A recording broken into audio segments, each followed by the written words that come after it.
You are listening to episode 32 of the Underhook show, and no, there's no gap in continuity. The month-long hiatus is over. Chris, it is Thanksgiving Eve, and I am thankful to be back here with you, my co-host, to talk about God's sport, because as much as I have been watching wrestling since I've been back, I have not had a chance to talk about it. I am also thankful that you're back, my brother. I'm thankful that we can talk about this beautiful sport that we love, and boy, we got a lot to cover. Oh, yeah. It's been a stacked month, my friend. Oh, yeah. A lot going on in AEW, a lot going on in wrestling, a lot of exciting things, couple of sad things, unfortunately. We'll unpack whatever we unpack tonight, in light of the big pay-per-view event over the weekend, and consequential television, which was also the first night of a tournament. I think we're going to be very AEW heavy this week. Yeah. I don't know if we discussed any of the New Japan stuff that we talked about last time. I don't know if that happened prior with the Wrestle Kingdom. Yeah, Tanahashi's final match confirmed. It is Kazuchika Okada, which, I mean, who else? I mean, realistically, who else would it have been if you weren't going to give one of the kids that spot? I was hoping for Shinsuke, but that was never going to happen, let's be real. Yeah. Looks like we both just say, we're like, oh, it looks like we're staying up till 4 a.m. Yeah, for Tana, I will be, well, at least God knows what will happen in 6 weeks' time, but I plan on being up for that one, and hopefully we can talk about it on this show at that point. I'm locking in. Maybe not that night, but I'll lock in. Yeah. Or morning, rather. Yeah, I'm definitely, Tana's all time. There was one time I did that. It was one time that I stayed up that late, or early, whatever, to watch Wrestle Kingdom, and it was Omega and Okada. I mean, I had to. That's like a all-time legendary match now. I was like, yeah, I've done it the last couple of years, and it is a long night, but I don't stay up for a lot of shows these days. I'll do it for Wrestle Kingdom, and then if there's anything that looks like absolutely insane, off the top of my head, it's been like the Keiji Muto retirement show from that was early 2023 that had Okada versus Kaito Kiyomiya on it. Is that the one with Sting, Darby, and Muta? Right? No, that was a few months before. Okay. I mean, Keiji Muto had like 50 retirement shows on that. That was the Great Muta Bye-Bye something, right? Yeah. That's correct. But I don't know. We'll see. But I certainly plan on staying up for it. You know, that's always like an awesome night because there's like other shows going on before and after. Like whatever. Just that first week of the year, there's shows all the time in Japan, so I'm excited for that. Other than that, man, I mean, I think we'll talk about the last month in AEW as we're going through all of these shows. We should get the bad news out of the way. I think we should do a big old massive sky point to our beloved Deadlock Pro Wrestling. Man, 3.5 years, 4 years. They're after they got one show in Japan, or they got the showdown in Cary. Mm-hmm. And then they got one more show in Japan, and then for the foreseeable future, they're done. So we're gonna do a retrospect at some point. And we should review the last show. The fourth anniversary show that'll probably air around New Year's. So yeah, it was really disappointing because it felt like this year was so good for them. This was kind of the turning point of them being a regional to like really turning themselves into like a, obviously not like a TV company, but like a national, like the indie, you know? And it just felt like they got kneecapped, man. It sucks.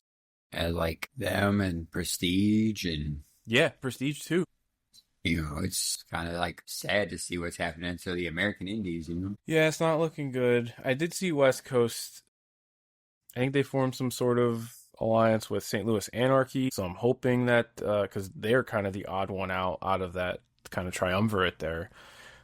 So hopefully some other ecosystems are formed and you still got like action and some good stuff going on in the Southeast.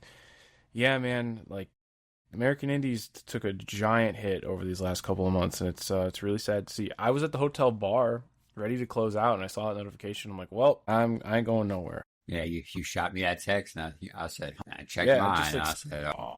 I like stared at the ceiling for like a half hour, dude. Like, yeah, it's wrestling and whatever, but it's just like, damn, like, so much of our joy this year came from Deadlock, and it really stinks, man. It's just, I just hope everyone there is okay, and I'll make sure to donate because they sold out the last show. So I think they're taking donations for And charity, by the way. every show or every ticket's $1. Like that's everything from there is going to the food bank. So that's a good way to go out. Yeah. Hopefully the show is just killer, as always, with the wonderful roster that they've put together. I think we're not done memorializing and doing testimonials on this show, but I don't think there was really a way we could get into the bulk of things without just acknowledging that DPW is not long for this world, and that really sucks. After they put the greatest tag team together for us, by the way. At least they gave them the belts, though, That's man. why I said they did it for us. They did it. Yeah. That was real. They did it for shout us. out Bodash. Shout out Bodash. And then, what way to go out, first DPW champion and presumably last tag team champion. So Yeah. Well, we will have more on the final chapter of DPW as it approaches, but had a pretty significant one in the ongoing lifespan of AEW, because Full Gear was a very eventful show. Yeah, dude, it was very long, too, again. Yeah, and I've just kind of accepted that since they went to Max, every show is going to go long. Because they used to have that hard out of like 11 p.m. our time in Central Time Zone, and they've just gone past it every time now. Yeah, I admittedly fell asleep, but woke up to see the main event ending. So I actually will say I think that this was up until the Elite stuff. I thought this show was actually very well paced. Like I never felt like I hit that wall, and then until we got to that match, and I'm like, oh fuck, we got 2 world title matches after this. Then I started to lose a little bit of steam. But overall, just kind of general thoughts. I did think this was a pretty good show. One of the more complete ones of the year, but it's just, I hate to sound like a broken record, but yeah, it's like, this was too damn long, and there was just a couple of things that did not need to be on the card to begin with. But doesn't mean that there wasn't a lot to enjoy, and there's certainly a lot to discuss. So I will open with the question that I always lead off with. Did you watch the pre-show? Absolutely not. I saw like clips afterwards, but no, I didn't watch it. I should have, because I saw my dog was on it. Yeah. I saw the dogs. The Rizzler was on it. I should have tuned in, bro. I was a pay-per-view away, man. Yeah. Hey, they were at All Out last year, so maybe they'll be around. I saw him walking around. I remember that. They didn't like wrestle or anything, but that was like kind of like when they first brought him in. Yeah. That was in Chicago, right? When they were... Yeah, Hoffman. I remember like looking down and I was like, man, that looks like the Costco guy. Mm-hmm. But yeah, here we are, full circle, full gear. They had him on. They had him on like the 0 hour, and then like they had him in the crowd for certain. I remember like they were like ringside for Osprey Pack, and they were just like losing their minds. That was a lot of fun to watch. Yeah, maybe we'll get him on the pre-show for the next one. Which, as long as all things go as planned, we should be there. Absolutely. Yep. I did not watch. Oh, go ahead. It's like 2 days before my birthday, so I'm trying to celebrate, with hopefully Okada Takeshita. Yeah, hell yeah. I did not watch the pre-show. I planned on going back to it before this, but I just had not had it. Just one of those weeks where I just feel like I had no downtime with just everything going on and the holidays and getting ready for that. Honestly, though, I looked at the card and there was nothing that I feel like I had to see. I saw Matt from Segunda Caída, wonderful wrestling blog, wrote a piece on Eddie Kingston versus Hook, which I believe was like a 2-minute match, by the way. Or not Eddie Kingston versus Hook. Eddie Kingston and Hook versus the Workhorsemen. Excuse me. Yeah. That was the only one I saw that I was like stoked for, but I was like, I'll go back to it. Yeah, so I might go back to that simply just to read what they had to say about it over at Segunda Caída. Very, very insightful site. Anyways, I was not pleased that they did the whole last match on the pre-show bled in once again, because it just feels like, we already did this, until I saw what they're actually doing with it. So, first match on the broadcast, technically part of the pre-show. El Sky team defending the CMLL Trios Championships against Hechicero, Kazuchika Okada, and Konosuke Takeshita. And Kazuchika Okada and Mystico, being the aces that they are, said, we're not taking no pre-show paycheck. Okada said, I'm on the what? Yeah, He no. he Play big my leagued the music. fuck out of him. Play my music, please. El Sky team successfully defending, of course, with the La Mystica, because nobody escapes La Mystica. 1344. Yeah, anything on the opener? It wasn't bad. It was hot. Mm-hmm. I see, and I also, like you said, seen what they were doing because Okada said, I'm not doing no pre-show, and it sets up for more Takeshita Okada angle. I didn't know much about El Sky team. I mean, I know them singly, but not them as a team, so not a bad opener. Could have not been on the show, but you know. Sure. Yeah, El Sky team formed this year. Dorado was basically attached to the hip of Mystico last year. So this year they just said, we're going to take Mystico, we're going to take two of the best young high flyers in the world, and they're just going to be running the main event scene. And I'm really glad Neon got onto the show, just because I feel like with the whole AEW crossover, he's kind of been the odd man out from these three. He's been But on there he's before, awesome. right? Or no? I don't know if he's been on AEW. That's why I don't recall ever seeing him, so I don't know. Yeah, he's just done Ring of Honor. And then they did the week that they did in Arena Mexico this year, the Tuesday show, they ran Hologram versus Neon, which another great match. I feel like he's severely underrated, and I was glad to see him on this spot, and I thought he was good in the match. I was a little pissed off when they did the whole kind of how they started the show, not seeing Mystico, because I'm like, what the hell, we're not getting the Mystico comeback. This is what he does, and then he eventually, he did. And yeah, I had a lot of fun with this, and like I said, El Sky team, one of the best units, I guess you didn't really call them a tag team, but one of the best units in the world. Nice to see him get this spot on a major stage. Again, didn't have to be on here, but no complaints. Yeah, did it have to be? No. Things have been worse. Moving on to the quote-unquote official opener of the match. Pac defeating Darby Allin in 16:57. Honestly, one of my matches of the night, if not. I love this because Pac said, we're doing a wrestling match, and they did. He said, you want to see my abs? You got to tune into the pay-per-view because I don't wear singlets. But no, this match ruled. I'm torn between this and another match, but... Me too. I think it was honestly, between consensus, I think there's a few that you could go with. I will say for this one, though, when you break it down, they did start on the mat. I thought a lot of the mat work was great. Something I'm so impressed with by Darby Allin is, like, he's coming off of going through Fire, which of course they waited till I was out of town for a month to do a Fire spot. Oh, yeah, they did all the cool shit when we couldn't talk about it. Yeah. Great job, guys. Must be proud of yourselves. So this is a quote-unquote toned-back Darby Allin match, and he is still eating shit like nobody in the business can. It is fantastic. Wait till we get to tonight's match. Mm-hmm. But, like, even when he's the one dishing out offense, like the big shotgun drop kick to the floor, it has to be worse for him, right? Well, absolutely. You're falling on your ass, like straight collarbone. Yeah, like just 15 feet in the air or whatever. Yeah, I don't know. Like it's like taking the Alabama Jam, bro. Come on, like, oof. And something else I've noticed. Shout out Alabama Jam, by the way. Bobby eating the pussy. Again, the Patreon names here. My God, hey, thankfully that ain't going nowhere. God, I'm glad because I need that every Monday, dude. Jesus.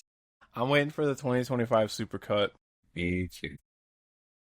What was the one? Oh God, I don't want to. We could derail the whole podcast with this stuff where it was like Giant Gonzalez in the suit with no balls. Why does he have no balls? My favorite one is still Bobby eating the pussy. That's my favorite. And then there was another one they said too. There was another one they said last week, like on this past one, but I forgot what it was. But Jesus, it was hilarious. Chase Richard's son. And then anytime that has like a syllable, like LA Knight, a 3-syllable word, they just say yeah. Now it's great. Yeah, it's the goats. But something else I did have on this though was like Darby. I know it's not new for him, but from this match and on tonight's match, we'll get into, like, he loves bumping into the ropes, and I feel like nobody else does. And I feel like because bumping into the ropes, it has to suck. Oh, there's no way, because like, there's no way you can judge how you're gonna take it, Right. because I feel like a guy like Darby, who's 90 pounds, looks like, will fling himself into those ropes. He don't care.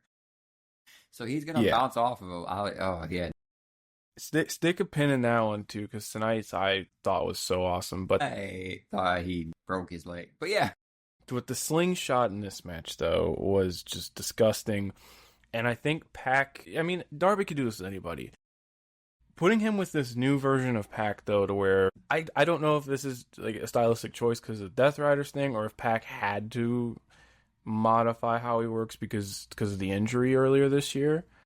But this is just an ideal matchup for him to be able to say, "Hey, look, I'm still a killer, even if I'm not doing all like the gravity-defying shit."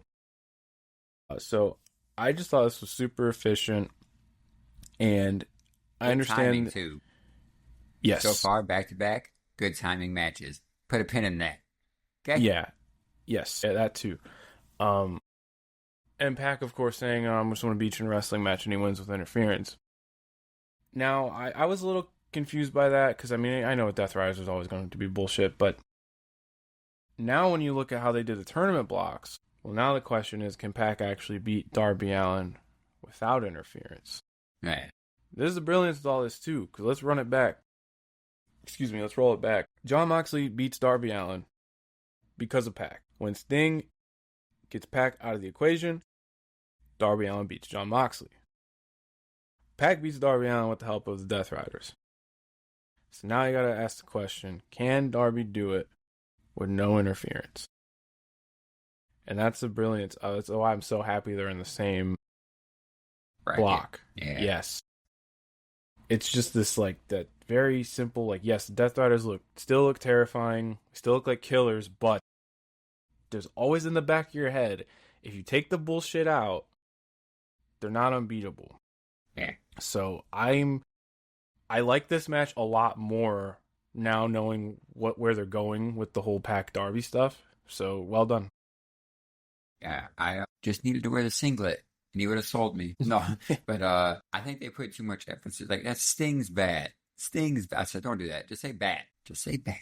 Just because you're gonna give people. I don't want Grandpa Sting to show back up. All right, like do your thing. I mean, respect the Sting, but And I mean, if you saw what WWE's done this year, or the Shield chair has become a meme now.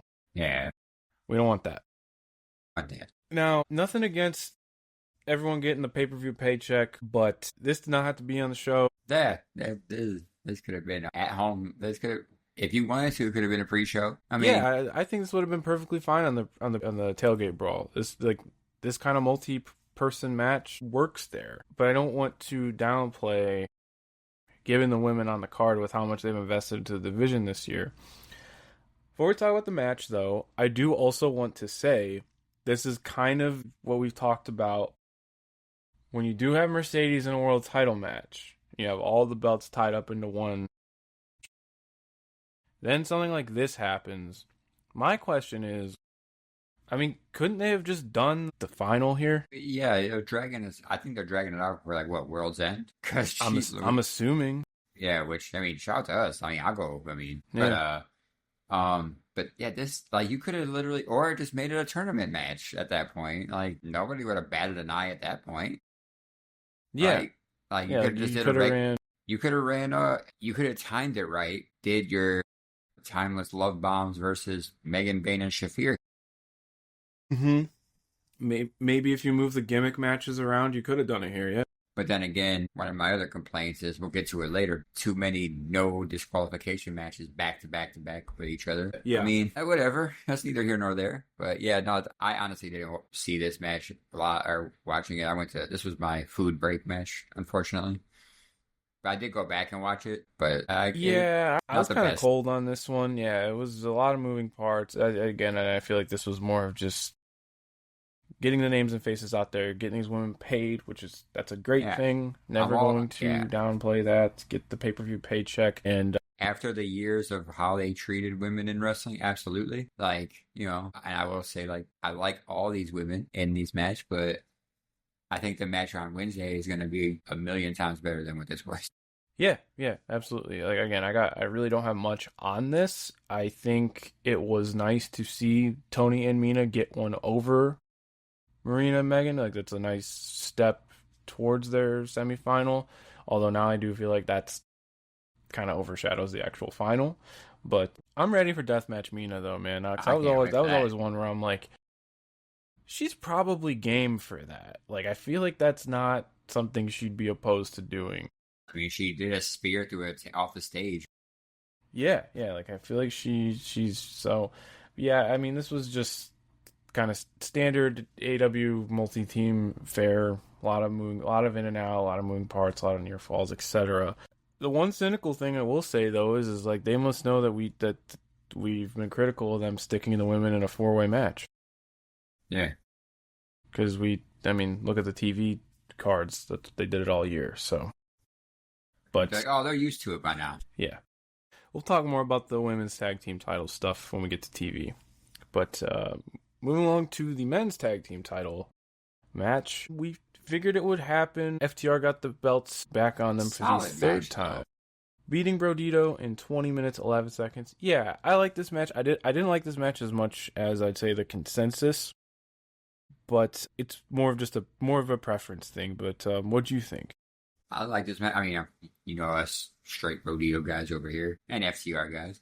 But leading up to, I like the stuff leading up to this match, like on Dynamite with Brody King punching the wall, almost hitting Stokely in the face. But you know all that. But it had to happen. Now I hope you don't cool off how either one of them. You know. I think they're gonna still pushing a Bandito and hopefully Brody singles now. I'm very shocked one, if not both, weren't in the tournament. Was very yeah. I was for sure thinking Brody at least would be in one side, you know, Mm-hmm. because I feel like they're still once they take the belt of the ROH belt off Bandito, I think that's when you're gonna get that him consistently, you know. Yeah, does he have a final battle opponent? Is it Commander? I can not be even honest with you that I would know that answer, brother. Did I see something? Hang on, wait. I'll edit this out. I just seen the only thing I know on Ring of Honor is where's those guys? Mark Sterling. You got that. I forgot what that one girl's name is, but she is a tall lady. All it says right now, this is interesting. So Commander's actually challenging Moriarty for the pure title. Persephone from CMLL is challenging Athena. Shane Taylor Promotions defending against Skyflight. This actually seems pretty. It says Ricochet's defending the national title on Ring of Honor. So it might be a decent card. It's next week, so like they have to fill it out. But I mean, us wrestling fans will watch it. yeah, I'll the ROH shows they usually have something for me on there. They usually don't miss very often. I just always get traumatized because, like, the one time I was watching Ring of Honor was the time that Dante Martin broke his leg, and then right when he broke his leg, a storm came and knocked my power out. So Yeah, the last thing I got to see was him breaking his leg. I was like, oh, yeah. Thankfully my power because I lost power during that too. Thankfully mine came back for they did a 1-2 punch on that show. Briscoe Joe and then Eddie Claudio. yeah. I had to wait till the next day, but I did it. Yeah. Man, Shibata Yuta on that card. Damn, that was a good show. Anyways, with this match in particular, this was definitely more of a Brodito match than an FTR match. And I Yeah. kind of wish they flip-flopped that. Not because I haven't enjoyed the Brodito run by any means. I think it did a lot for both of them. We've been begging for them to give Brody King something of substance to do. And he got a good, 5 months out of it? Yeah, they Something won the like belts that. Brodito, yeah, let's see. AW World Tag Team titles. They won them at Forbidden Door. They were exactly 90-day title reign, but they were a team before that. Yeah. So, Hey, shout out to the dogs. And now the inevitable probably is gonna happen. yeah, but as far as the match goes, It didn't need the belts though. Just want to throw that out there. It doesn't need the belts. no, now you got Babyface Young Bucks and a heel FTR again. You ready for that? Oh, I didn't even think about that. Yeah, no, there's problems here, but let's talk about what was a good match though. Yeah, I didn't even think about that. God dang it. Really, too many near falls for me. And when I look at FTR's minds and what you could do when you have such a great dynamic with Brody King and Bandito, is I wanted to see better control and I wanted to see them kind of work around Brody King rather than go through him. You know what I mean? Yeah. I want to see kind of establish him more as a big man in the match, and I don't think they did necessarily the best job of that. But as far as just them going crazy, they absolutely did. The Stokely bump was awesome, and he did not move for like He felt like ate 20 minutes. he ate that. But the one Brody King just punched the shit out of Cash Wheeler on the apron. Mm-hmm. I don't know why I thought that. I popped for that for some reason. I was like, oh, I laughed. They scared the shit out of me when they were doing all that apron stuff on the Hardcam side. Yeah, dude, like there's some. I can see why people are so high on this match. I just kind of wish it was a little more structured. Um, I don't know if you caught the Bandito Ricky Steamboat tribute. I did not. He was doing like the kung fu stuff, which that's a really nice touch when you consider the build and just Dax being just the worst. I say that affectionately. Dax was great in the build for this. It was supposed to be Ric Flair too. I heard. Yeah, I wonder what happened there. Probably hit it. Yeah, I'm not complaining. Oh, me either. Thank you for judgment's a better form of valor, I guess. Yeah, yeah. I mean, hey, it could be both that someone's one of the greatest to ever do it and maybe not the best dude. So we could just leave it at that. But I think this was kind of the perfect point for Brogito to go out on because they've been the team that you just can't put away. FTR finally does. It's strange because I said all this shit. Like, I am excited for another FTR reign, but it's like we don't need another FTR Bucks match. We know we're getting another Edge and Christian match. And it just felt like they did all this great work to revitalize the tag title scene. And I just don't want them to want to do any of that. Yeah, because I just feel like in my head now, FTR versus Agent Christian, or sorry, Cope and Christian. And I mean, you don't necessarily have to put the belts on Cope and Christian. I wouldn't. But then what, you just circle back and Nick Wayne and Kip Sabian's going to be their first opponent? Like, no, right? I mean, I guess. Yeah, I don't know. Did they run that tonight? No, I'm just throwing it out there. Like, so, like, for instance, like FTR versus Cope and Christian, right? Oh, yeah, I know what you know what I'm saying? They win, and then what's next for them? They're just going to go back and feud with Nick Wayne and Kip Sabian, like. Oh, yeah, what do they do after that? No, yeah. I think, oh, God, you can't do. I mean, I'm sure you could just do babyface versus babyface, Bucks versus Edge and Christian, because that's just more of a. Fan service at that point. I don't know for who, but yes. Someone. That's what I mean. Like, I don't care to see that, but it's going to happen. It's going to happen, and I wouldn't be shocked if it. I mean, I feel like that match they're saving it for Wembley, but that's a long ways away. Oh, brother. Yes. I'm not trying to be all doom and gloom. I trust FTR. I think they've actually had a really good year. When you look at everything. Now that I'm actually starting to watch through 2025 all over the place. But their match with 2.0, the Outrunners stuff, the stuff with Roddy and Kyle, like they're still FTR, The speedboat or the jet speed matches, we'll now pleasantly surprised here. Not that these haven't been fun. I really, really, really loved the national title gauntlet match. Yeah, it was fun. It was nice little change of pace. Yeah. No surprises, which was fine. We didn't need them. Yeah, no surprises, no jokers. But what was awesome about this that I thought was they were able to kind of do that controlled chaos of this match type, which is it's like the most AEW match type, right? Difference here with ones in the past is that they're able to lean on two kind of pillars during this. I don't say that in like the weird like we need new pillars, but I just mean like of the match, like you had two kind of just ideas to bounce off of. One of them was Ricochet stooging his ass off, and the other one's Claudio going beast mode the whole time. And that is a very good foundation for everything else to incorporate in. And then you start off with two just monsters beating the shit out of like just wrestling with each other. Yeah, they were like trying to like shoot and shit like that. Like, that was awesome. Unfortunately, it didn't go Ricochet anywhere. Came at that scream he let out though. Oh yeah, that was like couldn't have been anybody else in that 3 spot. And hey, Ricochet fulfilled the prophecy, man. He cut that promo in like February saying he was going to win gold this year. We thought it was going to be with our guys, but I'll tell you what, Ricochet singles title. I'm here for it, man. I think he is one of the people on this card who absolutely deserve to get the big win, and he did. Should have been on the show tonight, though. Just business standpoint.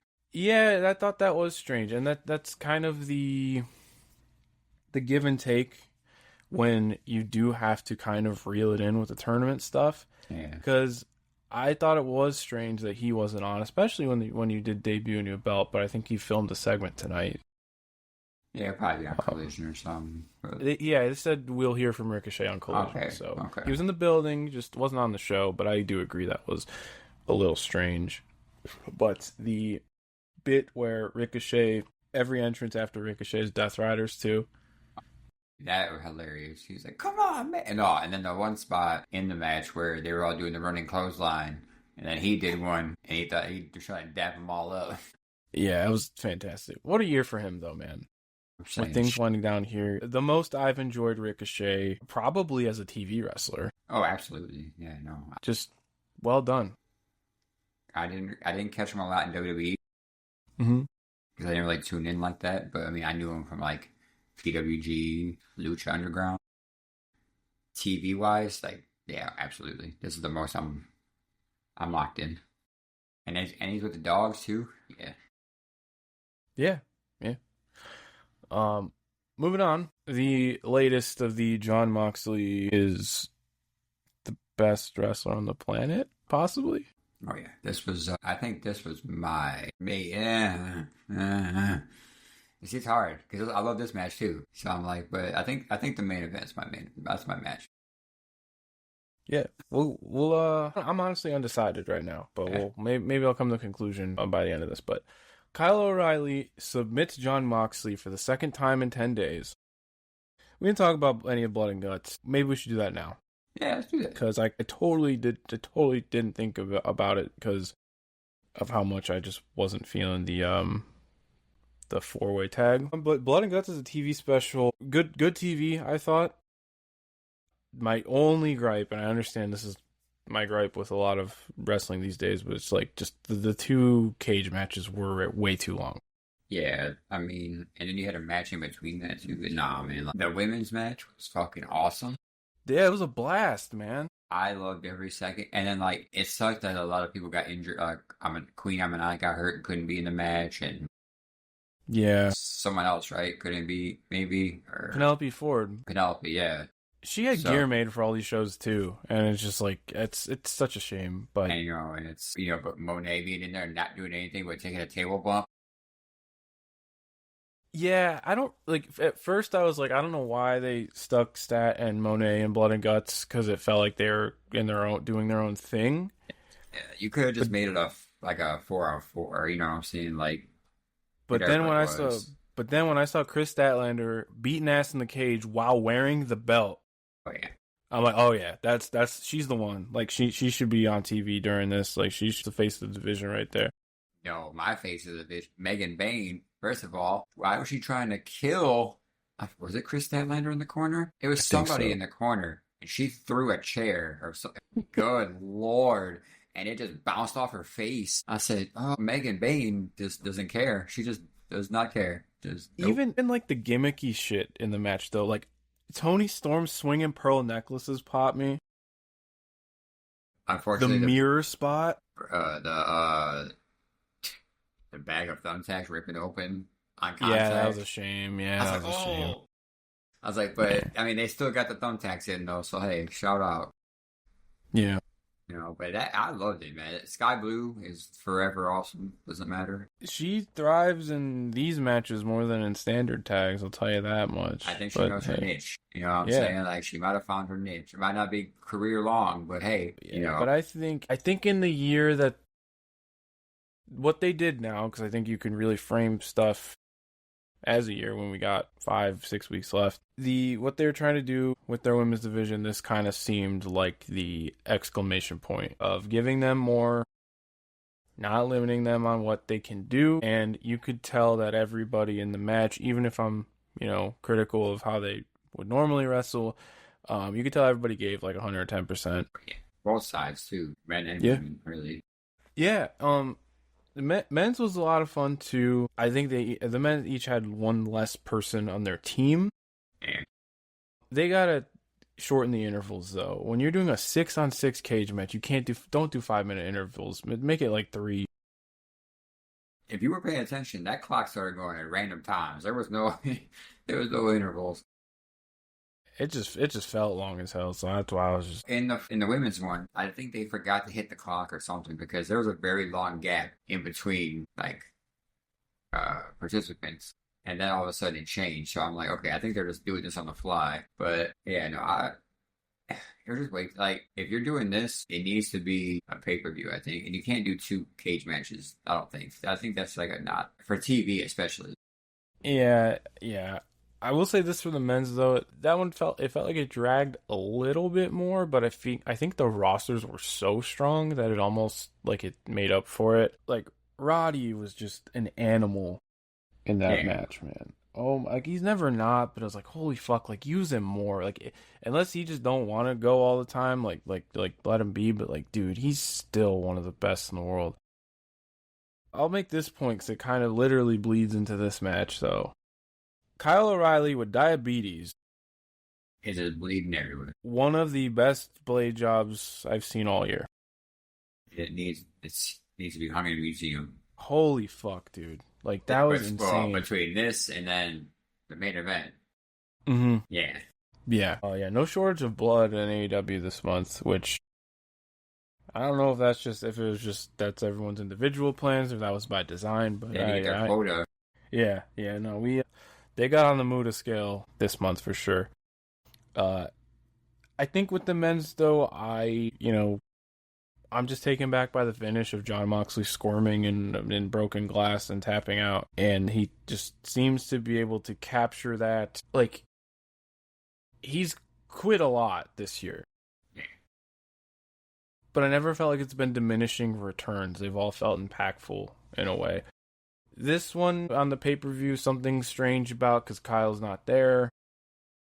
And they said he was supposed to be in the tournament, so I don't know if he is legitimately injured or not, or if it had to do with all the blood loss and the diabetes and stuff. So I just hope he's okay. But the no holds barred match I thought was really, really great. I want to hear what you have to say about it. Sorry, it's been a while since I had to see. I read my notes up.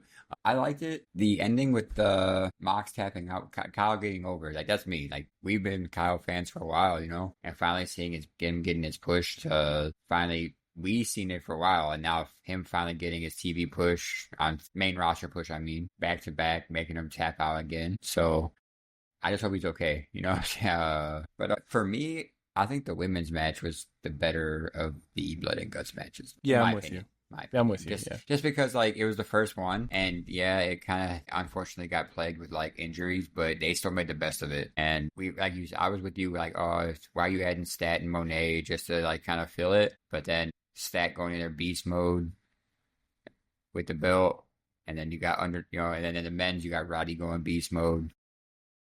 So yeah, and it bleeds right into the match that we had going right now. Yeah, and I think the decisions made in this match were all the right ones because it's like it's still a bloodbath, but they really, really limited themselves to the plunder. I think it was just the fork and a chain, right? Yeah, it wasn't one of those ones where they kept going outside of it to get weapons and coming back inside. Yeah, that would happen immediately after this, which we have a bone to pick with that. But before we get there, these two have fantastic chemistry. This is their third match this year. They've all been good. They had a really awesome match in 2022 after Double or Nothing. I understand it was kind of a strange time in the company, but don't sleep on that one. I think I don't know if they put all the TVs up on Max yet, but I'm sure you can find it somewhere. All the mat-based stuff was really cool. I think because it was no holds barred, they took that literally and they did all that cool shit with the ropes. I really appreciated. Yeah, Like manipulating the ropes into the holds, stuff like that. And this is what's so great about Marina in these Jon Moxley matches. When she knew that Moxley was fucked, which was early, by the way, then the fork comes into the picture. And then we get to Abdul the Butcher over here. Like, yeah, and then once again, camera's like, okay, we're gonna put the camera right on Moxley's forehead when he bleeds, and We're it's gonna gonna be zoom in, and you're gonna see every bit of this. hell Oh, yeah, dude. But yeah, just really, really strong stuff, and it just felt like they. I mean, yeah, it's over the top violence, but in a way that just felt like it was just presented in a different way, presented a different. It was just a different flavor from all of like the insanity that transpired with like the blood and guts and stuff like that. I know I'm all over the place here. I guess my only complaints with the two, well, besides the length in the blood and guts matches, was like there was a lot of stuff outside the cage, and I feel like that's counterintuitive. yeah, it's just a lot going on. Not gonna complain about the fire though. I'll say that. Only thing I'm gonna complain is they did it on a week we didn't talk about it. You know what I'm saying? So, Yeah, that I will complain about, but and then my boy Gabe Kidd coming back again. and disappearing again. He is the Andrade of eight again. Gabe Kidd's got a Tokyo Dome match to prepare for, if I'm not mistaken. Mox O'Reilly, though, this was, again, awesome feud, and it especially plays into whatever is going to happen with Moxley and his future with the Death Riders. It just felt very strange that they built up O'Reilly in this way, and now he's gone, so I don't know if he is legitimately injured or not, but as a match, though, and as a series of matches, incredibly well done. Yeah, this is awesome. Mox is definitely the best goddamn wrestler in the world. And even tonight, he did it again, man. Like, He okay, did it again. yeah. I got a lot to say about that when we And get then to next it. week. And then yeah, so if you're one of the freaks like me who does a top 100, these tournaments do wonders for your numbers. Oh yeah, Like absolutely. damn near everybody who is in these tournaments will make it on there. So, and like with Mox, like because the thing was with Mox, I'm like, do I just put him in at one? And I'm like, I know I got a month, but I'm like, I might have to. Like, but we'll get there when we get there. Now, in a vacuum, the next match might be my match of the night. It did not have to come after this bloodbath when you do have other options, though. My only complaint is I don't think it needed to go 24 minutes. But No, and their last match was really long too. and there was another match that didn't need to go 23 minutes. But hey, Yeah. But gut feeling from the heart. High point of the night. Mark Briscoe, AEW Singles Champion. Let's fucking go. he did. He finally did it. He did it for us. He did it. We did it. I was celebrating. Dog. He got the camo strap, which they didn't show on TV, but it's on social media. And white camo, it was hard, but yeah, let's go. And then the fact, like, and that promo that he cut afterwards got me. I said, Yeah, but it's for the real, man. Like, that's what I'm talking about. I so I was like, holy fuck, why are they doing this? Like, I was like not pissed, but I was like why is this happening now? Then they started using them painters ladders, which I don't believe were gimmicks. yeah, I don't think they were. They said, hey, we're gonna use them though. Like, And I'm like, all right, bet, let's go. yeah, we're good. Don't worry. You know, and like, a shot to Fletcher though, man.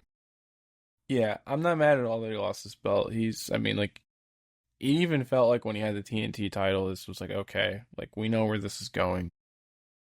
Like, the only other downside is like same thing you had with the Brodito match, like too many near falls to make Oh Cody yeah, on. absolutely. I think the J Driller, the first one, could have easily done it, Yeah, you would have got the and then crowd. You already had the crowd, you know. the like improvised falling Froggy Bow, was that what did it? Uh, No, he did. I believe he did another J I Driller. think he did another J Driller. Yeah, Yeah, pardon me. I didn't take any. I didn't rewatch anything either. this is raw and raw dogging it, folks. Yeah, because this is a hey, get back spot yeah, for us. So pardon my.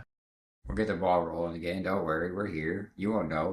But I think these two had something special. I mean, with every match they've had they haven't had a bad match. You know, I think the timing, like I feel like they should have done the switch last month personally. But for what this was, and for what these two are willing to do, or how far they're willing to go, got there in the end. And I think just for how good of a babyface Mark Briscoe is, I think that's what got me into this, was because I'm like, okay, this is like their fifth match this year. Fourth or fifth match this year, coming right after a bloodbath. But then, no, Mark Briscoe got me emotionally invested into this match. Obviously, all the blood and plunders is sick, and they're gonna do all kind of fucked up stuff. I think that's something people don't talk about enough when it comes to Kyle Fletcher. I think, I'm always here banging the drum for his kind of more calculated heel stuff, and then obviously he made a name for himself with all like the super explosive athleticism stuff. But this man's not afraid to bleed. Oh yeah, no. That's why I said he's like, for me in AEW, one of the top like next big stars. You know what I'm saying? He got himself bulked up, good as hell, and now like he's definitely not afraid to go the extra mile. Same thing with Sky Blue, makes sense. And yeah, I'm excited to see where he goes from here. What I thought was gonna happen, or we'll get to it in the tournament. Never mind. Let's go first. Carry on. Yeah. I was a little scared when the screwdriver got involved because that ruined a lot of enjoyment for me over the years. But I love the tease where he like stabbed the ring post and it looked like he was going to hit a brainbuster onto a screwdriver. Yeah, I said, sir, you can't do that. It's homicide. Yeah, it's like, like this is insane, but great tease. I almost thought too, because we were saying, thinking about how he could have ended this match, how he could have ended this match. They told the story with the cutthroat driver in their first couple of matches, and they teased it, cutthroat driver through the barbed wire, and then they didn't do it. And then that wasn't the finish either. We're running a sloppy shop here. We're normally better than this, but my takeaway was just the high point, man.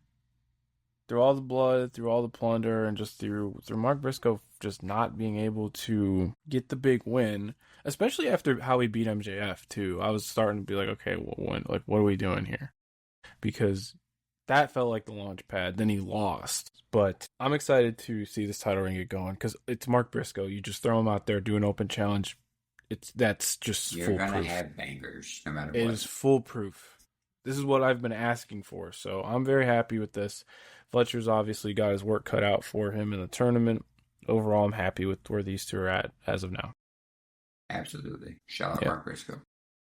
Man up. Something I'm not happy about was the $1 million six-man tag team match. I really don't either. I was completely checked out. My wins are out of my sails with this one. I just thought it was a worse version of the Jurassic Express Young Bucks match, which was a match that we both enjoyed. The only thing that I remember not liking, well, other than this match, it wasn't for me, but you had two back-to-back join Don Callis family matches, in a sense. Mm-hmm. Yeah, actually, that's something I didn't even pay attention to. That's a great point. I just remember that because if Mark Briscoe would have lost that match, he's joining the Don Callis family, then Don Callis wanted to Briscoe. Now, look, I know that AEW, they're always going to have some sort of elite representation on the card when they're all healthy. I just did not feel like this should have been on the pay-per-view. But if it was going to be on the pay-per-view, I feel like it has to be either in between the two Bloodbath matches or in between the two world title matches. Yeah, this was a weird spot for this. They should have broke this up between the no holds barred matches, and they should have shortened it. If they would have shortened the Briscoe match down, put this in between those two, pay-per-view would have ended at a good time. This was longer than the main event. Yep. I don't know, man. Look, if Kenny's done soon and he wants to wrestle with his friends, like, fine. Let the man go out however he wants to, right? But, like, this is, like, year 4 of Are the Elite Friends. This has been the whole AEW storyline. Yeah, even going back to, like, 2020 with the tag title stuff. Holy shit, yeah. Like, it just feels so, like, we've been here already. And the last couple times they've done it, I really didn't like it. And to their credit, I thought the Young Bucks have had a really good year. The Broke Buck stuff has been some of the funniest shit I've seen. Yeah, and like the matches are fun too. Like they hit that nice sweet spot between the character stuff and the work and like what they're doing. So I don't know. This just felt like undoing a lot of good. Not necessarily undoing a lot of good, but moving away from a lot of things I've enjoyed. However, Hechicero, hope you're enjoying that cool million. Yeah, it's all yours. Him and Lance Archer are going to shut down the club, or and then they're perform at the club. Lance Archer's going to show up in Rick Owens' next time he's on TV. It's gonna be great. Yeah, I got nothing on this match, man. I tuned out. Yeah. So because of this getting that time and coming down off of Moxley, O'Reilly, and Briscoe Fletcher, I was burnt out for the women's world title match. So I'm going to preface any of my opinions with I'm going to definitely go back and rewatch this because it was one of those experiences where I knew I liked what I was seeing and I knew the work was solid, but I didn't come away from it like blown away. I fell asleep during this. I went back, watched it. Only complaint is it's long, man. 23 minutes. Like they're killing it. Don't get me wrong, but my attention span can't be doing that. Yeah, especially with this pairing, because like they made a point last year to have like the longest women's match in AEW, and it was really good. And I liked what Mercedes was doing with the arm. I think they could have elaborated on that a little bit more. Some stuff I didn't need, like her doing the 14. It was like the 14 amigos, I guess if you want to call it. That felt a little excessive, but these two are a great pairing. You know, it's Mercedes in a big little match, and Stat just has like just that extra bit of magic to where these two really work well together. With that, she could base for her. She was obviously selling well with the arm in this and everything else. But I want to see where they go next with Stat because this felt like a statement win. But it feels like everybody else in the division is tied up right now. Now, she also said anywhere else in the world, so I don't know if she's going to be defending in Mexico and Japan around New Year's, if somebody's going to be flown in. Remains to be seen. But Stephanie again. I mean, that'd be cool. I feel like she's already there. Right? I mean, Athena Stat would be sick. I know they flew in Sari for Ring of Honor taping. They didn't do much with her because she had booking obligations, but we'll see. But again, short on this one simply because I was mentally checked out, even if I liked what I was seeing, and I want to give genuine feedback. You know what I mean? Sharp Stat. So, yeah.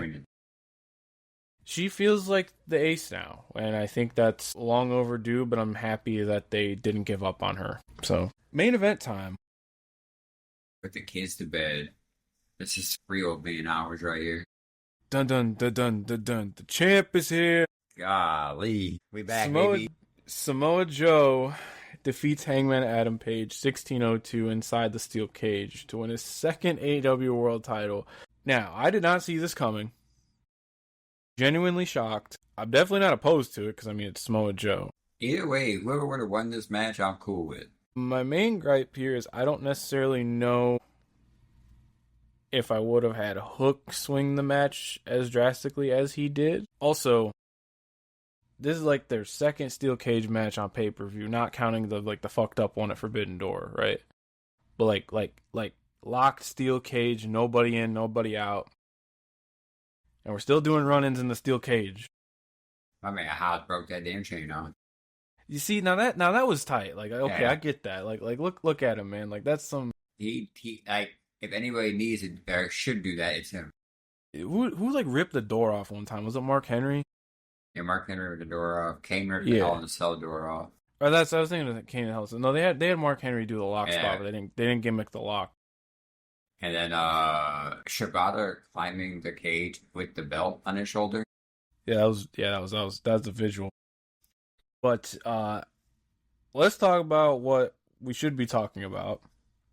Samoa Joe busts himself open hard way, like 2 seconds into the match. He said, "Hey, let's do it." And like that picture of him and the belt, the blood, Lord, Hang it in the liver or love or however the hell you pronounce it. hanging or something, because it's just fucking Smithsonian at this point.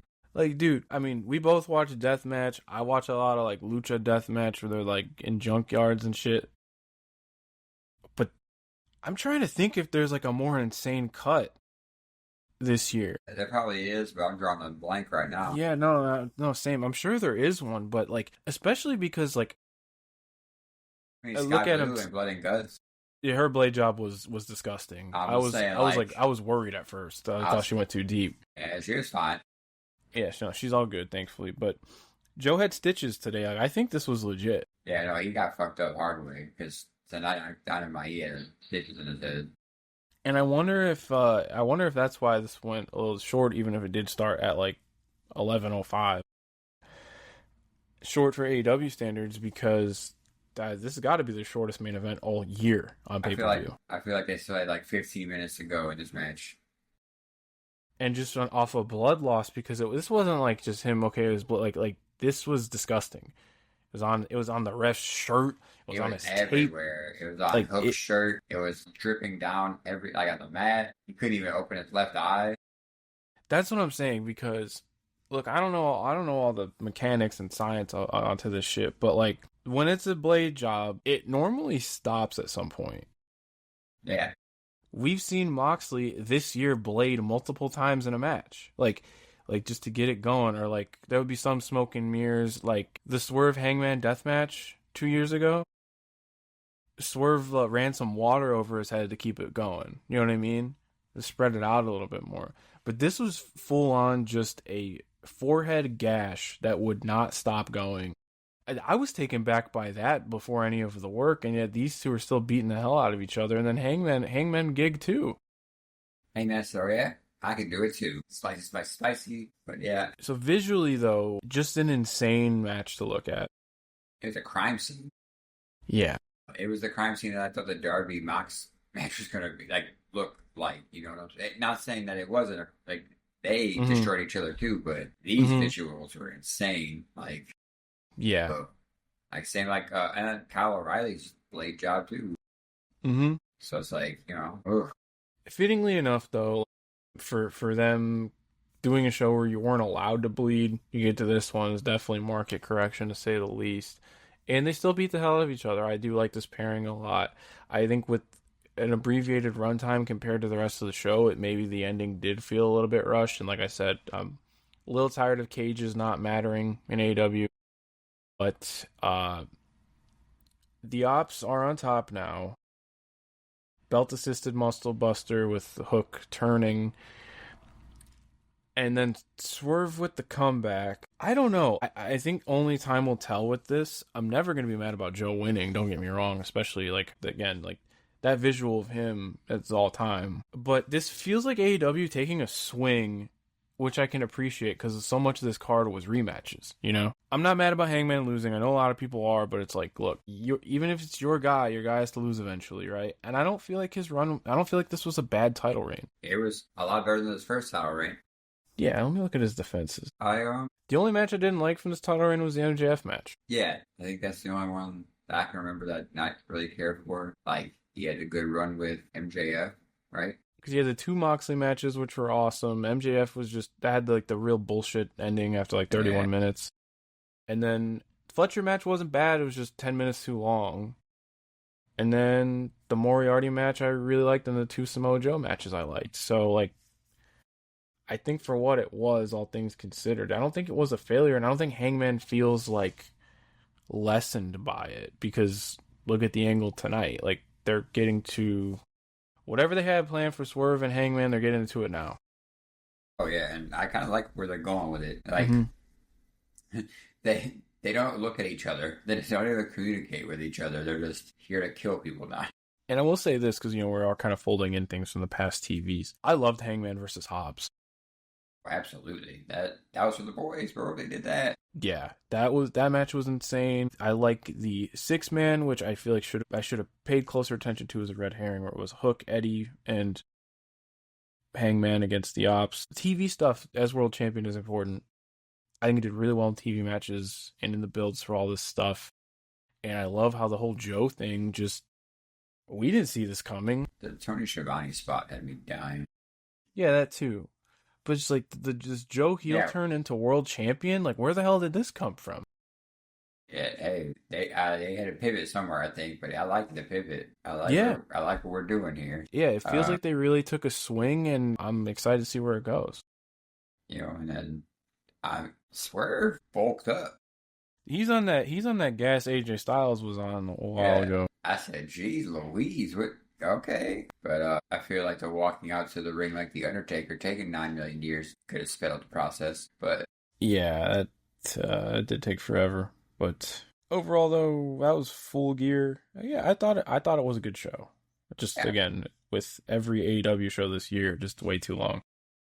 Yeah, it's just way too long. They need to stop doing the pre-show into the pay-per-view spot. Stop having matches you don't need on the pay-per-view. Have them on the pre-show. It's been a while or it's been a couple of years now that we've been saying that their pay-per-view's been really long, but hopefully they get it right at some point. Yeah, I don't know if that'll be the case, and we'll see. As like I said, as long as everything goes as planned, we should both be in attendance at World's End on the 27th of December, which is exactly a month from Thanksgiving. We'll see. I truly think, though, once they got onto Max finally, they do not care about the hard out. So that's why shows are going like 30 minutes longer than expected. But man, if you're on the East Coast, these main events are starting at midnight. That is late. And I think that's why the crowd was pretty dead for like the last hour of the show. Overall, though, not bad. Again, just as I said, as I say on the show all the time, maybe just too much of a good thing. But that being said, I think before we get into TV, the stopgap was the brackets being announced. You just want to talk about the field real quick? Yeah, let's do that before we hop into tournament night one. Yeah, yeah. Blue League is just killers, man. Top to bottom. Not a single miss. Did you, because I mean, obviously nobody won tonight. I know some people were lobbying for Moxley losing every match. I know because we all know what we all think what's going to happen. Mm-hmm. But I don't know how they're gonna pull it off. But I didn't think he was gonna lose to Dorada. I knew that I was like, yeah, he's Yeah. gonna. But I can see them why they would think that. I can also see Claudio finally taking the reins during this tournament of the Death Riders, Mm-hmm. especially. We'll double back after. We'll double back to they did like a backstage promo after Mox tapped out to O'Reilly, saying like they did this at the pay-per-view too. So Dude, and Pac they looked like no. he was gonna just kill So him there on the did spot. but did you look at so Claudio and Pac didn't take their eyes off Mox, but Yuta, Garcia, and Marina did take their eyes off Claudio. Oh, okay, so they're more looking at him for direction. Yeah, so like they're looking at him, but Pac and Claudio were just mugging Mox. It was weird. Like they do that subtlety stuff all the time. So I was just like in my head, I'm like, oh, they are gonna kill Mox. There was nothing subtle about Yeah, Pac. no, Pac, that was subtle. He said, "I'm gonna kill you." You know what's under this jacket? There's a singlet. You know what happens when I got the singlet on? You're dead. Yeah, But yeah, I watched that and I said, man, they're not taking their eyes off of Claudio. And then I look at Pac, I'm like, oh God. yeah, like scary things are happening there. I'm ready for some of these matchups though. Like Dorada's obviously the wild card just because of what he does is so different He's the from Beast everyone. Mordo spot. Yeah, he what he does is so different from everyone else in the block. I think we're getting Raw Dog Takeshita tomorrow. Yeah, That's yes. gonna be sick, dude. Getting Speedball versus Versus Pac Pac. 22. Yeah. So on the blue side, though, like I'm glad Orange Cassidy's finally in the tournament. I don't believe he's ever been in it. If I'm not mistaken. Maybe was he in it last year? Was he in? Might have been in it last year. My mistake. My point with the blue league though is that there's like a lot of rematches, but they're all rematches that I'm cool with. This year alone, like OC wrestled Roddy and he wrestled Takeshita, and they're both really good matches. Roddy's wrestled Moxley like 3 times this year, and I've liked them all. Claudio wrestled Roddy this year. I really liked it. Tonight we got another Claudio OC match. Their one at the beginning of the month is one of my favorite TV matches this year. Yeah, this one wasn't. It was a good main event, but it wasn't their best.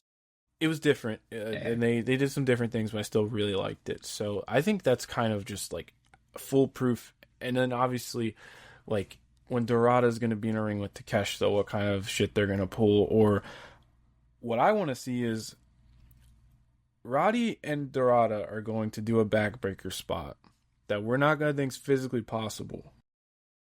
I don't know what it's going to be. I don't know how they're going to set it up, but I know it's coming and I can't wait. It's gonna be dope. Gold side of the bracket, I think you're basing everything around Darby Allin and Kyle Fletcher, which is very exciting because when they eventually wrestle, they're going to do something just that's when Fletcher's going to killer mode again. And I don't know what's going to happen, but it's not going to be good. Gonna be good for us. Yeah. Darby in the tournament again, I'm not upset with. I think because again, we got the pack match lined up, which that might be like the last night of the before the pay-per-view. That like his last match to see if he advances or not. And then you have all these different. What the hell does an Okada Darby Allin match look like? I couldn't tell you. It looks like it's for the boys. Mm-hmm. Because, like, yeah, dude, give me, dude, Kevin Knight versus, like, I'm gonna, like, yeah. And we'll get into the match tonight. Darby Allin wrestling the Jet Speed Boys. What do those look like?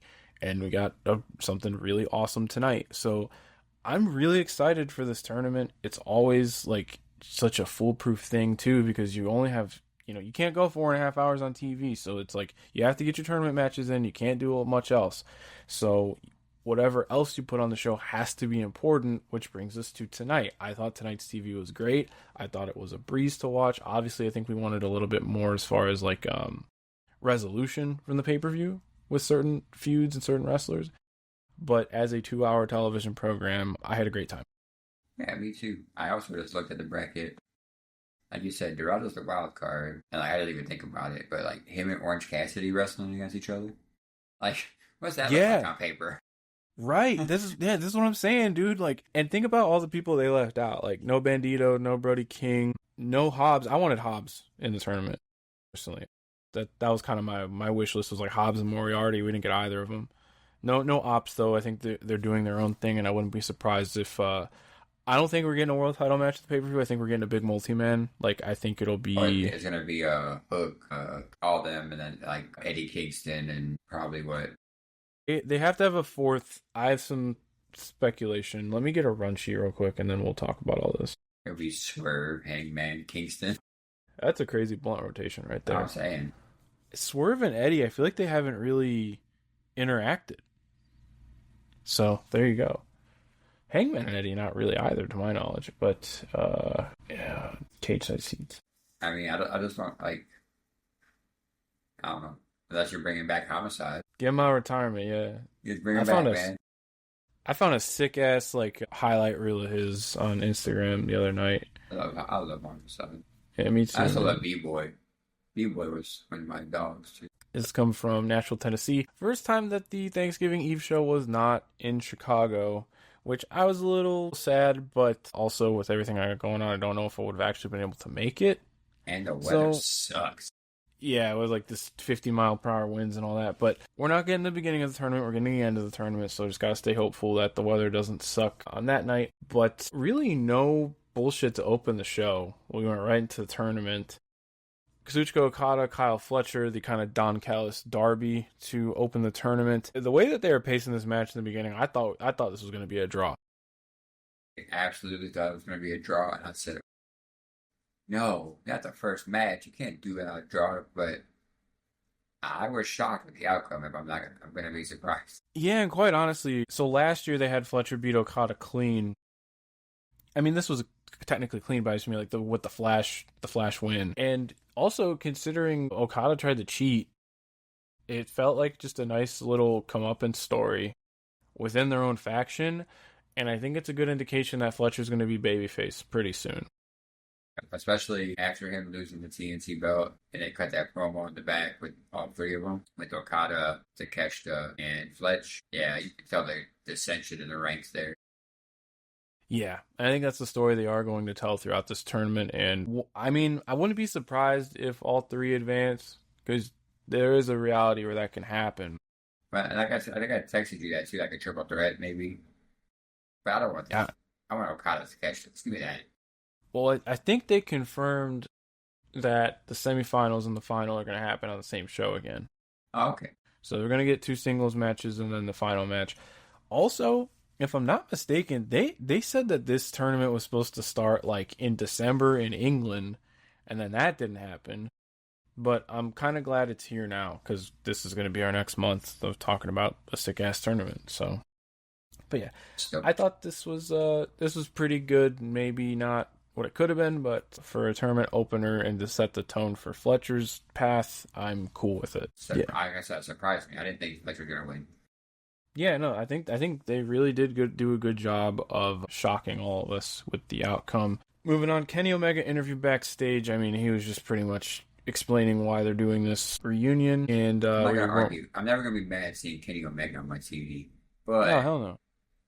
I'm just like I said, I just want to know where you're going with this. Yeah, and I don't think we'll know for a while, but um, unless you're doing like some big ass group, where does this leave Jurassic Express now? They better bring back Marco Stunt selling cars. I'm not gonna hustle. Yeah, not knocking the hustle. Then we did get. I popped you with that one. You weren't expecting that one. See, No, no, no, no, hell no. Then we did get the Mark Briscoe heartfelt pre-tape, and just Mark Briscoe speaking from the heart, bleeding from his head. Gotta love it. June blood. And just I think he was voicing what we were kind of talking about earlier, man. It was just loss after loss, getting the rug pulled from under him, and then dealing with all the adversity in his own life. Finally being a champion, he could take it home to his kids. And hell yeah, dude, I'm ready to get this title reign up and running. Do some open challenges. Get some new, young guys out there. And, I'm excited to see what will. I'm excited. Like, he finally got his comeuppance. He finally got everything. Mm-hmm. And he did cut at the presser after where full beer. He did say he wishes they could have done this a while ago, but he's happy where he's at now. Yeah. Yeah. Nothing but love for Mark. Yeah. Absolutely. Second match of the night, our only non-tournament match of the evening, if I'm not mistaken. Semifinals of the Women's World. It is a tournament match. It's not a Continental Classic tournament match, excuse me. So, semifinals of the Women's World Tag Team Title Tournament. Babes of Wrath defeat Sisters of Sin. Yeah, they had some issues here. Felt flat. I'll say that. Felt very flat, and I don't... Look, I get on the one side you do have to have Shafir and Bane against Tony and Mina, but I just don't think this was the right matchup on paper or in execution, because it felt like Willow really had to glue a ton of this match together, but I also don't feel like she was that involved. More so like Harley. Yeah, and nothing against Harley. It didn't work. I think after that botch, it kind of took the wind out of it, so, That was strange, because it didn't look like she overshot it. Maybe it was more of a insecure, like maybe maybe something broke down. Maybe she thought she was gonna land funny and just kind of tucked. I'm not. Yeah. I hear a judge, just maybe not do that move again. Yeah. Yeah, or like I said, if you're a heel, it's almost do like a fake out where you land on the moonsault and do like a really shitty stomp to the head or something. I think there's ways around it. I think it just could have been handled better, but I mean, again, she's very young, long way to go. So just learn from it and just keep going. I think these two could do with an excursion. Not to take them off of TV per se, but to go get reps in Japan or in Mexico or something. Or they did get reps in Mexico, excuse me. Give them a month or two in Stardom at the beginning of the year, dude. Yeah, give them something. Give them, change the pace, change the scenery. Give them some reps. You know what I mean? But that being said, it's working for the Wyatts in Mexico. Yeah. Babes of Wrath win and advance to the final. I feel like, taking what's booked for next week, I feel like heels have to go over in the death match, right? I'm gonna assume, because in story purposes, it works because these four ladies were feuding too, like Marina and Megan Bane with the Babes of Wrath. But Marina and Willow have been going at it all year. Yeah.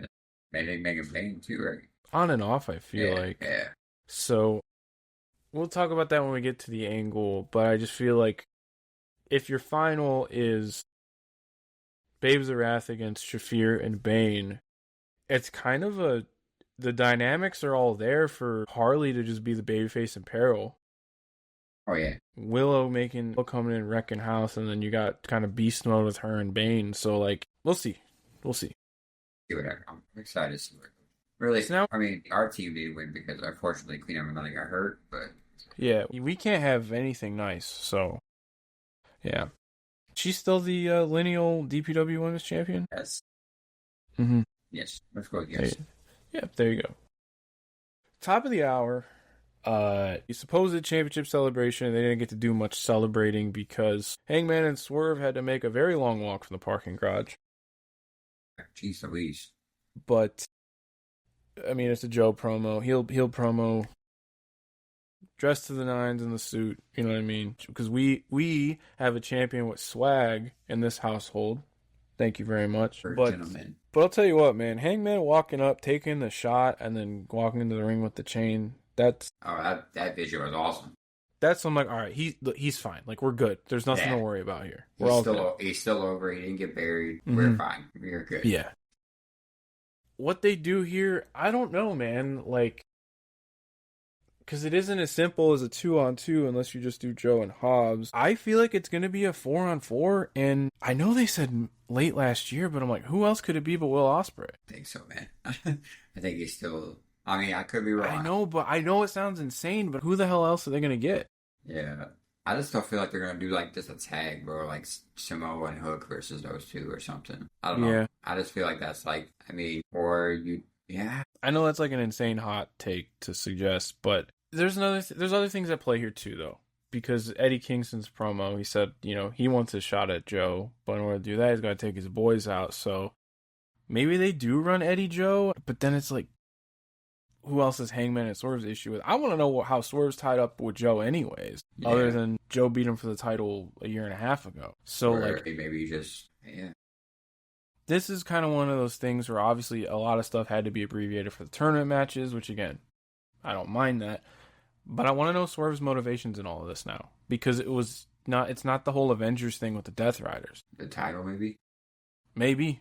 Yeah, maybe it's Swerve Joe. And then maybe you do Hobbs and Hook against Hangman and Eddie, which that's probably what's going to happen here. But the united front of Hangman and Swerve, I feel like, needs to pay off in a tag match. I just don't know how you get there. Yeah, I just kept thinking it was just going to be Hook and Joe for some reason, but I'm like, well, unless you do a thing where they take them, they're going to take out Hobbs, they're going to take out Shibata, and then you got no other choice but to do the Joe versus Hook, you know what I'm saying? Like, oh, we attack them kind of situation, boom, boom, boom. Yeah, there's more here that we need to figure out. But I will say, in the instance that Ospreay has some miraculous 6-month turnover, they are in England in a couple of weeks. So Really? Already? they are in Manchester on the 17th of December. Yo, I mean, if I hear elevated at all, I'm gonna get elevated out of my seat. There you go. But yeah, cool angle. The visuals, the chains, and all that's very sick. I want to see more as far as what we're doing here. They did re-air the Moxley promo we were talking about, where if you could stare at somebody with a gun, Pac was doing it. If you literally can shoot someone with your eyes. Yeah, that's a better way to put it. Pac had an AK-47. Yeah, dude. So we talk about it now because, I mean, we're getting to all the Death Rider stuff. Pac, let's go Pac. I think it's him, not Claudio. Yeah, I think we talked about that before, like how like Claudio was like never like the focal point. He was always just the heavy hitter of the group. Yeah, but the air changed. Like, the only time Moxley beat Darby was when Pac came back. Like, I don't know. Like, and also, they're on opposite sides of the brackets. You could do Moxley Pac in the semifinal. So, look, if they gave Claudio the reins, I would love it. Don't get me wrong. But like, my thing is like, we never seen him. Like, I mean, we've seen him on a mic, but he's more the enforcer. So like, him leading a group, I don't know. Yeah, so I don't really know. I feel like it's Pac though. I just have a feeling, man. Like, I feel like they would do that just to swerve everybody who thinks it's Claudio too. maybe. I always kind of figured Marina would be the one to pull the trigger, even if she doesn't lead the group. Yeah. But that would be sick too. I think there's a lot of ways you can go with it. I think the speculation, especially with them doing Mox Claudio next week, it's exciting, man. But until Indiana. then, about 2 hours and some change south from me. And I said, if it wasn't my father's birthday, that would be one I would consider family first, Always. Especially with all he's been dealing with. So I will be watching it from the comfort of my home and then talking about it on here. Same. Yep. But until then, we got Moxley's opening match of the tournament against Mascara Dorada from CMLL in a Blue League match. And this was one of those I was so intrigued with just what the hell is this going to look like just because of the styles clash. And man, Moxley had his working boots on. Holy fuck. Like, he's still wrestling like he's gotten to. Like, you could tell he's bothered. But what he basically did was, like, he showcased Dorada's stuff. And since when I saw that they had a ramp attached to the ring, I'm like, okay, they're going to use that. Yeah, But Mox... They had the WCW ramp. Yeah. And then Mox just... That cutoff where he just hits him on a midair, man, was so nasty. And I'm like, all right, we're cooking now. But I thought Moxley did a good job to showcase what Dorada's got, but still looked like Mox. And the way the match ended too, it kind of felt like he got away with one. You know what I mean? So, Like, reverse the dive into the chokehold, so it was like oh fuck, like it still feels like okay, we're still pulling the thread here. This thing's still unraveling, but he's on the board, which makes next week so intriguing. But what do you think about this one? oh, sorry. Oh, my microphone cut off. Say it one more time. I was just saying it's awesome that, like, how they set up next week, because as we'll talk about later, Claudio wins decisively. This did not feel like Moxley won. He had to skate by, yeah. So like, yeah, he scraped by with the float over. So I want to see, like, it just feels so intriguing now because he's on the board, but it still feels like there's cracks in the foundation. Yeah, no, he's still like, now he has to go. I thought they would save Claudio and Mox later, but they said, hey, we're running next week, you know. But yeah, what's going to happen? Because Claudio knows you make him tap out. That's his Achilles heel, you know. Mm-hmm.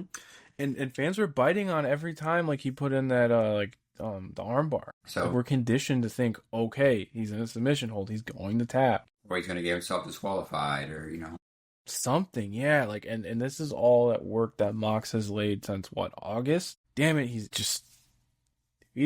moving on a different level, man. And I can't wait to see where this goes. Post match, we got Tony Storm, John Moxley minutes. That was not on my bingo card. Oh yeah, this match is my match of the night because I said my buddy that came over, he's a big Kevin Knight guy, and he was telling me all before Kevin Knight even got signed. He was telling me about him, and like I didn't really know much about him other than I think he was in like he's in New Japan, right? Yeah, with Kushida.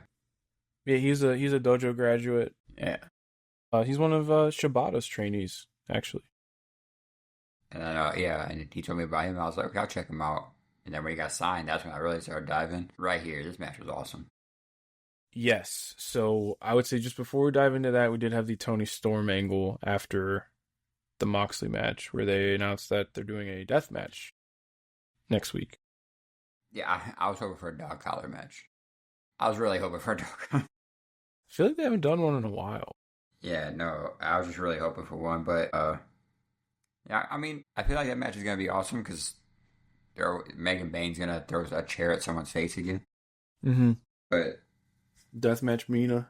That's what I'm interested for is deathmatch Mina. But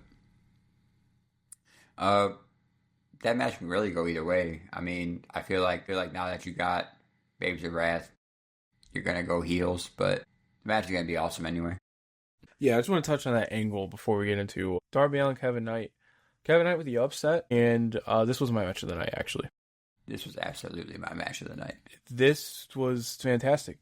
And it's what I was talking about with Darby. It was like, still nailing all the simple stuff. Still doing all the insane shit. Wow, I thought he broke his leg. God, to throw into the ropes, dude. Holy fuck, it looked disgusting, and it was like a glancing blow, but the thing is, like you said, you don't know how you're going to land. Hit him right in the knee, and he started selling right away.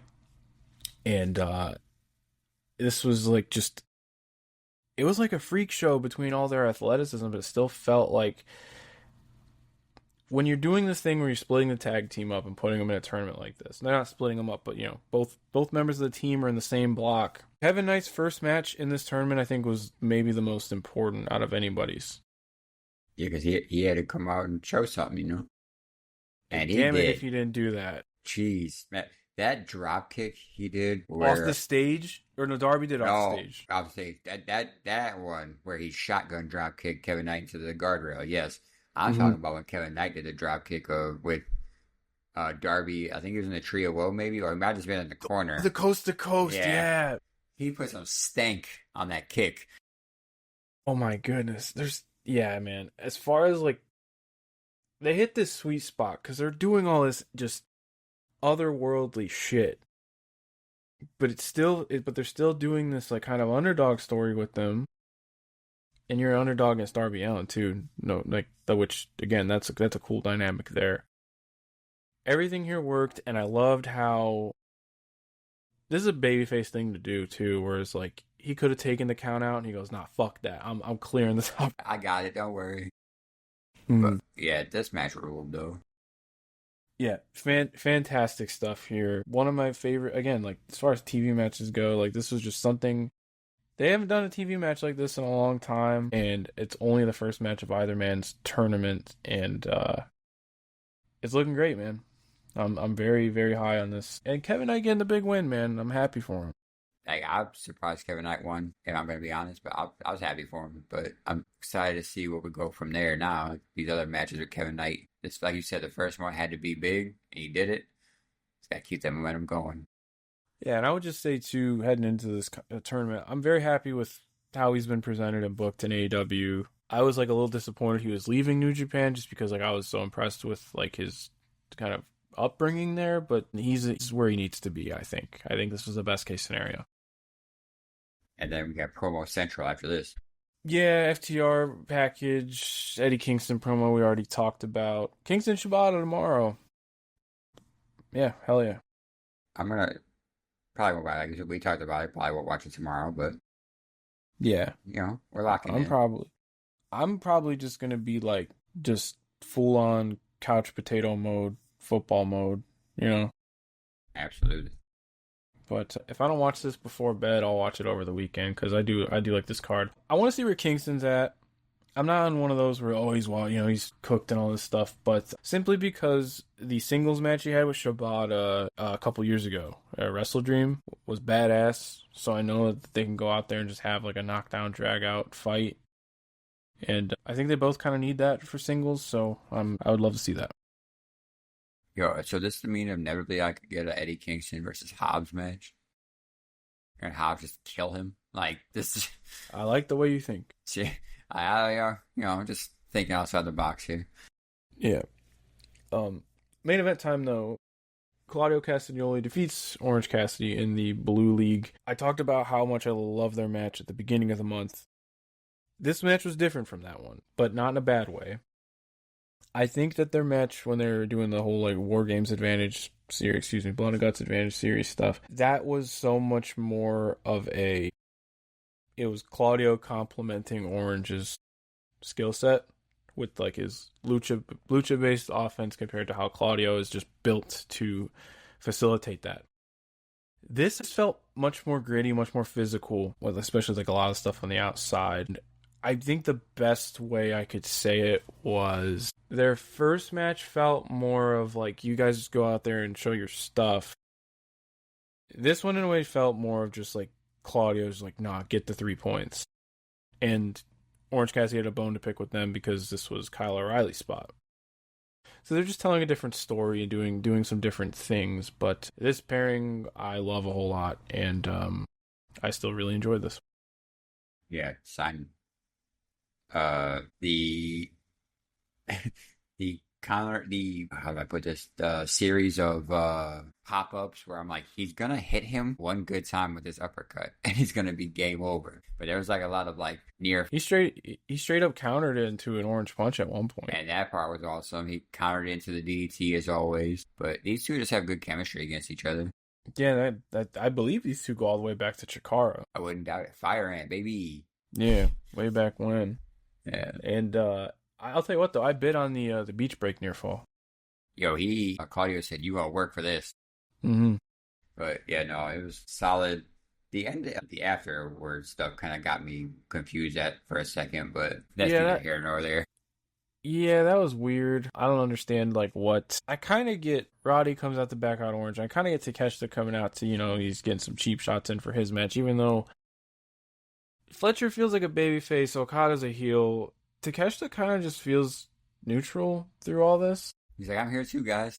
So I guess that was kind of a weird read. I understand getting the advantage in your tournament matches, though, especially also because, like, I think they said if you interfere during a Continental Classic match, you're just banned from AEW. So maybe the Death Riders just couldn't function. They're like, they don't know what to do without interfering. So when it was time, they're like, all right, boys, mount up, Yeah. So, I mean, Another, it was fine. They could have just ended it with Claudio winning, though. They didn't really need to. yeah, or like maybe do like a stare down him and Mox or something with the match. Oh, speaking of with some Death Rider stuff, interesting details from the entrances. Marina was with Mox, but nobody else was.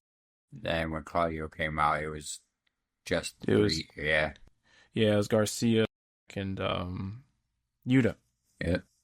So I don't know what that means. I feel like Marina and all this she's been kind of showing more disappointment than Yeah. than hatred, but we will see what happens next week. Got Claudio Mox next week. I don't know if there's anything else announced. Let me take a look. The dog, or not the dog, the hardcore match is next week. Yeah, the holiday death match, which nothing says peace on earth and all that than a death match. So, Oh, yeah. Dynamite next week. Let me take a look. I think that's the only two matches they maybe. No, I'm sure we'll get more tomorrow after the whole first round of the tournament's complete. But yeah, aside from, maybe some slip ups here and there, really good TV. Very strong. I love that with the tournament starting right after the pay-per-view, you're just thrown into it. And Wait. it's just like full steam ahead, cuz sometimes the TV before or after the pay-per-view maybe isn't the best, but I had a great time with this.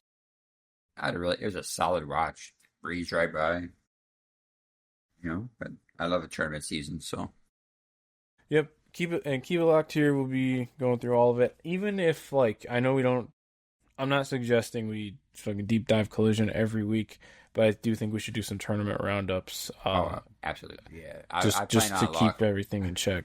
I plan on locking in to some Collision during tournaments, so that way we can have everything. Other than that, you watching Survivor Series this weekend? I'll probably have it on, man. It's wrestling. I'm gonna have it on. You know what I'm saying? I'm gonna have it on as background. My kid likes wrestling now, so it's kind of like a little bonding thing we do. He's been watching that 1990 Superstars with me. It's cool, but what's even on? Should we do the game again, where I see the card for the first time on air? let's do it, man. Let's do it for the people. Yeah, and then we'll wrap it up. I'm gonna do the card too because I just know the Survivor Series match is on there, and that's it. Let's take a look. Because Brock Lesnar fell. I know that much. All right, Survivor Series 1. What the Vicaire Nikki Bella? Oh, yeah. So Nikki Bella turned heel on Vicaire. So now we're getting that, Women's War Games match. Mm-hmm. On paper, that's not bad. They added AJ Lee and Becky at the last second. It's only it's a 4-match card, so it's not too bad. I mean, Cena and Dominic Mysterio is what I'm locking in for. I probably will go back for that at some point. Yeah, that's what I'm saying. It's gonna be on in my house probably, but the match that I'm gonna lock in for is definitely Cena and Dominic. Men's War Games, that looks like just you threw all them names in a blender. Yeah. With Seth getting hurt, it kind of, Mm-hmm. So kind of, but there's one person in here you don't need ever in your company. But hey, no. Who am I to say? And I'm just going to assume Punk gets pinned somehow. I don't know, man. You got both the Usos in there. One of those could take the fall. Yeah. Because, the rumor is Jay's going to turn heel, but, Man. Riveting Good TV. luck with that. Yeah, good luck with that. I got Gunther Javon Evans on my spreadsheet. I just haven't seen it yet. That was a good one. Yeah, you messaged me about that, and I was like, all right, bet. Yeah, I said, hey man, I'm locking in for this one. Put this on your sheet because I feel like this is Gunther's tournament to win. Yeah, I'll watch Gunther Cena too. I'm gonna watch Cena's last match. Oh, yeah. I have, as a wrestling fan, I'm tuning into that. Yeah. Chain Gang is the click, Fuck, bro. And it's like it sucks. Like his last like run started off as a shitty heel run. Like it could have been a better heel run, but The Rock had to get involved. But that's neither here nor there. Well, I've seen some theories too that Triple H At his tried to hand in that. sabotage it on purpose, and I wouldn't I'm put it not getting past the him. tinfoil. I'm not getting the tinfoil hat on, but yeah, I would not put it past him. So Yeah, he wouldn't work Tuesdays. So I mean, yeah, there's a deep cut, but well, that's happening. Yeah, I'm gonna go back. Cena Dom, I feel like that should be good. for the But crowd alone, that match is going to be good. So yeah, but well, we're just about under 2 hours. We had a damn good conversation about a lot of cool stuff going on, and I'm just glad to be back and talking about this stuff. yo, absolutely, man. I'm thankful that we're all here to talk this beautiful sport that we love. You're damn right. Well, for Steve and for Chris, that is all for us this week. We wish you a happy Thanksgiving. This might go up Friday, Yeah, but man, it's the holiday tomorrow. so I hope you all had a happy Thanksgiving when you hear this, Chris. You have a happy Thanksgiving tomorrow. I will try to do the same.